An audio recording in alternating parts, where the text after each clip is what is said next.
Hali gani mwanafamilia wa channel tupendwa hii hapa ya Bizoza Media. Kama ndo mara yako kwanza, basi usisahau kusubscribe, kulike, kushare pamoja na kucomment. Bwana Diamond Platnumz atoboa siri hii ni kwa nini haachani na bibie Zuhura. Watu wengi wamekuwa wakijiuliza maswali mengi, kwa nini Diamond Platnumz anashindwa kabisa kuweza kumwacha bibie Zuhura. Sasa leo hii bwana ameweza kufunguka na kusema kwamba sababu ambayo inayomfanya yeye asiweze kumwacha bibie Zuhura na vitu ambavyo alivyoweza kuviongea. Amedai kwamba kuna mambo mengi ambayo amekuwa akipitia katika mahusiano yake, na pia watu wengi walitamani kuweza kuona akifilisika kwa namna moja ama nyingine, hasa kwa wanawake ambao aliokuwa nao na walikuwa wakimtamkia sana.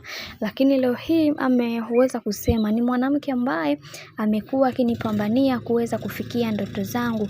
Pale ambapo ninapokata tamaa, yeye amekuwa moja kati ya mtu wa kuninyanyua na kuniambia kwamba hakuna kukata tamaa, lazima tuendelee kupambana na tuweze kufikia malengo yetu. Sasa hichi kitendo bwana kimemfanya bwana mkubwa Diamond Platnumz aweze kumvutia zaidi bibie Zuhura kwa kile ambacho alichokuwa anakifanya, lakini pia mwenyewe kama alivyoweza kusema kwamba wanawake wote ambao waliokuwa nao wamekuwa wakimuombea mabaya sana katika maisha yake, kwani hata hivyo wanawake hao walikuwa wamefuata pesa kwa bwana mkubwa Diamond Platnumz. Lakini tumeweza kuona ni namna gani ambavyo alivyoweza kupambana kuweza kuhakikisha kila kitu kinakwenda kuwa sawa, licha ya mambo mengi kuweza kutokea katika maisha yake, lakini amekuwa mtu ambaye mwenye kupambana na kuweza kuitambua thamani yake kiujumla. Na pia tumeweza kuona ni namna gani bwana mkubwa huyu Diamond Platnumz anavyotoa sifa kwa mke wake.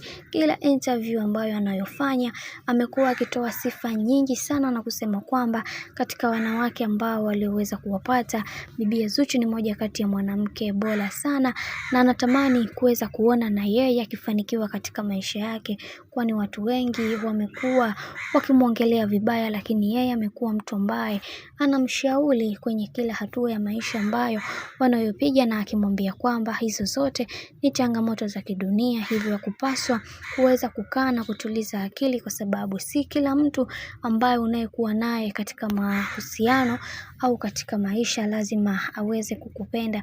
Kuna wengine ambao watakokuja kwa ajili ya kuweza kukuumiza zaidi, na wengine watakuja kwa ajili ya mapenzi. Hivyo ya kupaswa kuweza kuwa makini na hawa watu, kwani watu wengi wapo kimaslahi zaidi, na ukiwa mjinga na mpumbavu basi utajikuta na wewe unaingia katika hatari ambayo usioweza kuitarajia. Hivyo ya kupaswa kuweza kuhakikisha kila kitu kinakuwa katika misingi na mikakati iliyo bora, ili uweze kufikia malengo ambayo ulioweza kujiwekea katika maisha. Hicho ndio kitu pekee ambacho tunachotakiwa kuweza kukifanya hata kwa watu wengine. Na pia tumeweza kuona baadhi ya watu wengi waliweza kumuongelea sana na kusema kwamba yatupaswa kuweza kuhakikisha kila kitu kinakuwa katika misingi na misimamo iliyo imara, kwa sababu kila mtu anatamani kuweza kuona akifikia malengo ambayo aliweza kujiwekea katika maisha. Na wengi wao wakasema